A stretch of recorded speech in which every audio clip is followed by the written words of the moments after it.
Hello everyone, thanks for pressing play. You are watching a brand new episode of ExcaliburCCGTV, talking comics, coming at you again. I am Chris, my co-host Randy. We are excited to come and talk to you about the new comics hitting for February 18th, 2015. Every week we come together and tell you about the awesome stuff that will be hitting your shelf for that week. Guys, we're Excalibur Comics, Cards, and Games in Shreveport, Louisiana, and in Texarkana, Texas. Also, you can follow us on our website, ExcaliburCCG.com. Don't mind the ambulance in the background. We're fine. Two quick announcements real quick. First one, Randy, Louisiana Comic-Con this weekend. That's right. It's going to be there. You're going to be there. Yes, you're going to be there. You're probably going to see Chris there. That's a rare occurrence for a lot of people. Come out to the Comic-Con just to see Chris. Chris the owner, not me. Chris the owner. Yeah. And if you guys go through, get finished with the Comic-Con, say, hey, you know, we still got some time to kill left in the day because it's just one day, and maybe you're not planning to spend 10 o'clock to 7 o'clock at the Comic-Con, you can come on over to the comic shop and see me. Come see Randy at the comic shop, definitely. Come show him your swag. Come show him what you picked up. That's right. He'll want to see and ask, see what's going on there. I'm looking forward to it. We're going to have fun with it. Come in your cosplay. I like to look at cosplay. Exactly. He's a huge cosplay fan. So, guys, Louisiana Comic-Con, first one ever. I'm looking forward to it. We're going to have a blast there. Also, next big announcement. Thanks to Michael Amke, I think is his last name, for reaching out to us. We are now on iTunes. So we are on iTunes. We're on Stitcher for Android, iTunes for Apple. You can subscribe to us now. We just got approved this past week. And thanks for Michael at WeBeGeeks.net for reaching out to us. They're part of the Bleeding Cool site. Sweet. So he reached out to us and said, hey, I got a network of comic book podcasts, pop culture podcasts. Would you like to be a part of it? And we are now a part of that. So thanks to Mike. I really appreciate you reaching out to us and making it so easy to do, because he just stepped up and was like, bam, bam, bam, we're in. I think I must have talked to Mike briefly on the phone. You may have. Because he was trying to get in touch with you. I'm like, he doesn't work here. I don't know how to get in touch with him. He may be sleeping. Yeah. So those two quick announcements, guys. Louisiana Comic-Con. Have fun with that. And we're on iTunes. I'll have links for you below. As always, the MP3 is going to be available. It's on iTunes now. So there you go, guys. We're going to be diving in to the new stuff for this week. Randy, you want me to start it off? I want you to start it off. I'm going to start it off because we've got a big push for Marvel and the Spider-Verse still continuing in its own way, with Silk #1 hitting the shelf this week. Cool, tell us about it. This is a little girl who's been stuck down in a bunker with Ezekiel for 20 years. The same girl that got bit by the same radioactive spider that bit Peter Parker and gave her powers. Of course, if you've been reading Spider-Verse or know what's been going on with the new Amazing Spider-Man, you know that Ezekiel has hidden her for the sole purpose of keeping her away of Morloon, to keep her safe and to protect her. But now she's done with all that. She's branching out into her own series, her own life, her own way of fighting crime with Silk #1. Check it out. It's going to be by Robbie Thompson, who does Supernatural. He writes some Supernatural stuff, the TV series. Oh, sweet. And then Stacey Lee's on art. I'm looking forward to checking this out. An awesome Dave Johnson covers. So yeah. Can't get any better than that. Sounds good. From Dark Horse Comics comes Ei8ht, #1. I think this is like a 5-issue miniseries by Rafael. I must have taken a wrong turn at Albuquerque. So beautiful art. We know that. We'll see how his writing goes with this. Yeah. Joshua is a chrononaut who finds himself trapped in the meld. That is an inhospitable dimension, and without his memory, he must rely on his heart and this strange voice to kind of guide him, I guess, through survival and to where he needs to be. And it's cool, the colors allow you to know if it's the present, the future, the past, or the meld. Nice. So I think that's a very ingenious concept of using like the 4-color palette with that. Okay, very cool. And Rafael Albuquerque is a fantastic artist. I mean, this is going to be an eye feast, just to say that. Next up, guys, we've got Secret Identities #1 from Image Comics. This is co-written by Jay Faerber and Brian Goins, with art by Elias Kiriazis. Kiriazis, something like that. Sure. Anyway, good. It's fantastic looking art. But this, Jay Faerber is doing the Graveyard Shift, is doing Copperhead. Yeah. Done many things in the past. Brian Goins is a new name for me. But this takes a look at the super team. joins. Oh, it's joins. Okay. This takes a look at the superhero team, the front line. Yeah. And they accept a new superhero member to the roster named Crosswind. But little do they know that he is a mole for somebody else. And behind every mask, there is a secret.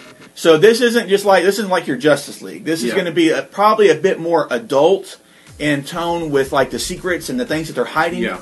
So I'm really looking forward to checking it out. It sounds a lot more soap opera-ish, which reminds me of Faber's Noble Causes, which was an awesome series about the superpowered family that had all the different goings on there. Exactly. Of a soap opera. Of a soap opera. and if you got to see it, the last issue of Copperhead, they had a previews page of it. Fantastic looking read. Yeah, it looks great. That preview read great. I'm really looking forward to this. It's on my pull list, and it should be on yours. Cool. And I think that's all the new number ones that we're covering for this episode for this week. There's a few other ones that your local shop may get. I'm not going to dive into those right now. But these are the big ones. These are the big ones you should be checking out and definitely have your eyes on.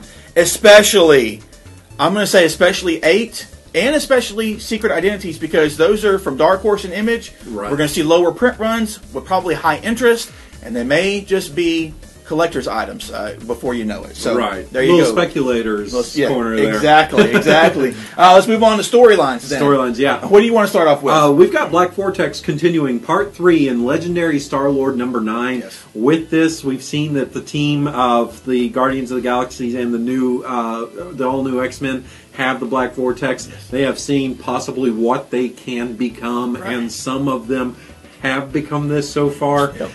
Now it looks like there's some rifts beginning to form amongst the team with those who think, hey, we should use this power for the betterment. But of course we've seen that the power doesn't necessarily mean that it will be for the betterment. Absolute power can corrupt, absolutely. Exactly. So we'll see what's going on with that. Also, we're going to get to take a look at what Knife's plan is to get the Black Vortex back. Probably has something to do with Thane. Thane. Yes. Oh yes, there's been some interesting Thane, development. who it's unfortunate that could be a great guy, but Black Maw there just loves to whisper in his ear. Yes. What's our other big event? We got Multiversity. What's big about this one? Multiversity Mastermen, Part 7 of the Multiversity event with Grant Morrison and Jim Lee. Ah, there you go. Hitting this week. This takes a look at Earth 10. This Earth is ruled by the Nazis, by the Germans. So Mastermen makes sense. The Mastermen. That's what happened was Superman landed in Germany when he came to this particular Earth. Was raised and brought up by the Reich, and he's Overman. That's who he is, actually, in this particular series. So we get to take a look at how he was raised and how that has affected the world in general. But also we get to see, hey, who are these guys across the pond over here that are kind of rising up against them by the name of the Freedom Fighters? Oh, so they are rising up. And who is this Uncle Sam guy? Who is this? Who is this? Nice. Also, we get to see Phantom Lady, Black Condor, Human Bomb, Dollman, and the Ray as they go up against Leatherwing and Blitzen and the other so-called heroes of Overman's team and group here on Earth 10. Okay, I'm just hoping that they give us a good Phantom Lady instead of like the drug addicted. They've done that over and over again, and I don't like that. I want a good, shining kind of character. That's why I like the JSA. They're all... that bright shining thing. Exactly. Let's do a shot game with how many times we see like the boot, the sole of the boot there, Jim Lee drawn boot. There's one. Oh, we're all dead because alcohol poisoning. But that's our storylines. Yes. Let's move on. Let's move on to some of our favorites, the things that we're looking forward to that's on our pull list that we'll be reading first. Yeah. That's hitting the shelf this week. Randy, what's on your list? Well, okay, on my list, I'm going to go with Fables number 149, and this is a little twofold thing that I'm doing here. Okay. I like this because this is nearing the end. This is the second the second to last issue of Fables, and we see that Rose Red may be following in the fairy tale tradition of betraying her sister. Hopefully that's not going to be the case. And if it is, what is the role that Bigby's going to be playing in this? That doesn't look good because she now contains a soul within a ring and can control him. and the cover has her and him kind of embraced. So that's Snow White's man, and okay, little drama there. The other thing that's cool about this, guys, is that they just made the announcement that Fables 150 is going to be huge. And I mean huge in the fact that it is going to be such a massive issue with so many pages that it is going to be volume 22, the final volume of the series. It is going to be the size of a trade paperback. Okay. That is what it's going to be. It's going to be the same cost as a trade paperback, but they're giving you your money's worth with a final story to wrap everything up. It doesn't have to feel rushed now. Good. I love that.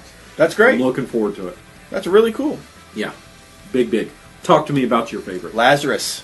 Yes. Lazarus number 15 hits this week. This is the conclusion of the Conclave storyline. We've seen all of these governing families together at this one central location to hash out their differences and problems they've been having. But now it has come to a point to where the Lazarus, Forever Carlisle, has to fight to the death against another Lazarus from another family. And it's someone that she's interacted with before, and somebody's going to have to die. Yeah. And I'm just like, because she's interacted with this other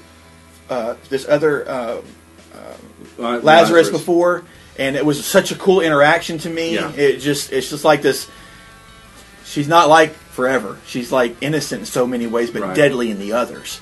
And I'm just like, oh God, no, don't do this. Don't do this. But now I want to see what happens. For anybody not reading Lazarus, the whole concept with the families that are at odds with each other, they hate each other. Yes, they do. The Lazarus don't.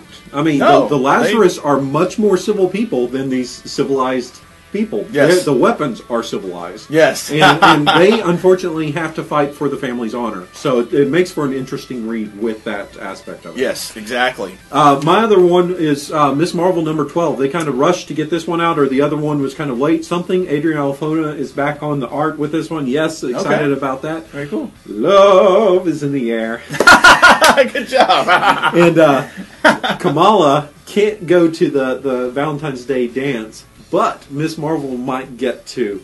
Why? Ooh. Because there's a certain trickster that's in town. There you go. So we are getting the best of both worlds. We are getting some Kamala love, and we are getting some Loki love. Loki love. Yeah. What's not to love about that? That sounds kind of dirty, to be honest with you.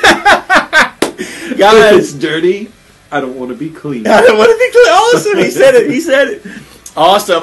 Guys, last up for me, one of my favorites hitting this week is Moon Knight number 12. Last issue ended with Mark Spector having jumped out of a perfectly operational plane and just was in free-fallen. use. In use. And no parachute, nothing. Yeah. Nothing.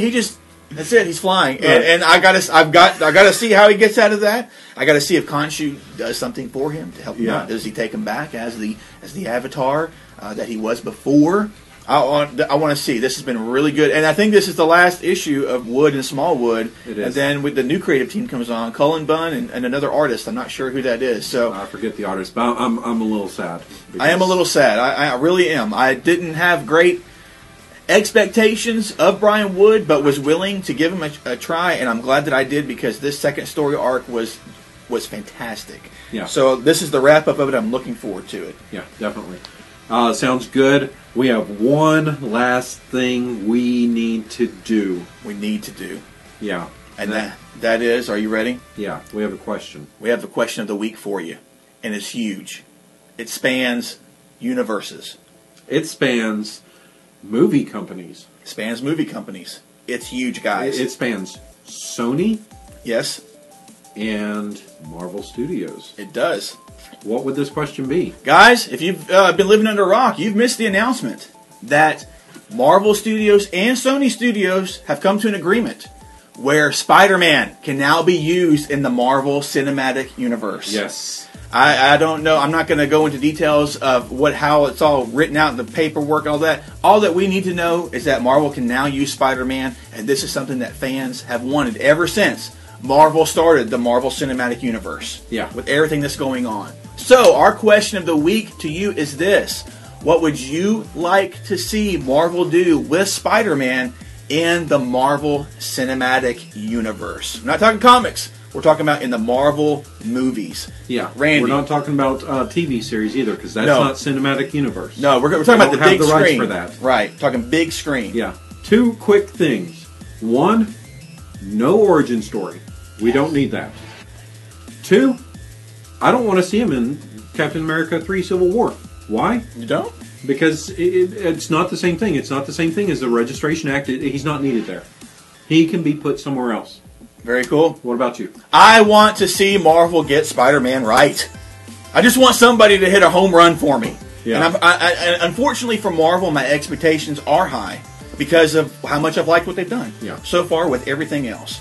And I think I agree with you, Randy. I don't think that Spider-Man needs to be a linchpin of Captain America 3 Civil War. I think we've got a great storyline going on enough with the tension between Iron Man and Captain America to develop that and have a great movie changing something just huge. And I would like to. I just want to see somebody get Spider-Man right. I just want to see him done right. Yeah. And I'm not gonna. I don't know. I just have high expectations. I want to see him. I want to see him interacting with some of my favorite heroes: Captain America, Iron Man, the Hulk. I want to see Spider-Man interact with the Hulk. I mean, that's gonna be fun. I think the best part that they could do in Cap 3 is possibly just like at the end or some point or some point there when some things are resolved or something, just have them swinging by. Somebody in background just swinging by and just lose your shit. But guys, that's the question of the week. What do you want to see Marvel Studios do with Spider-Man in the Marvel Cinematic Universe? Tell us below in the comments. We want to hear from you. That we give you some of our own ideas, and we want to hear from you. So tell us below. And that's another week in the can, sir. It is. We are done. So thanks for watching, guys. Please subscribe. Give us a thumbs up. Share the video. Tell somebody, hey, these guys are cool. I like listening to them. You should check them out. And we really appreciate you watching. We really do. Our subscriber count has gone up here recently, and I'm just amazed and thankful that has happened. So thanks for watching. You guys are awesome. As always, guys, we are Excalibur Comics, Cards, and Games here in Shreveport, Louisiana, and in Texarkana, Texas. Our website, ExcaliburCCG.com. You can always find out what's going on with us there. Links for Facebook and Twitter are down below. Thumbs up, subscribe. And until next time, guys, take care. Be safe. Read great comics, and we will see you in our next video. Bye-bye.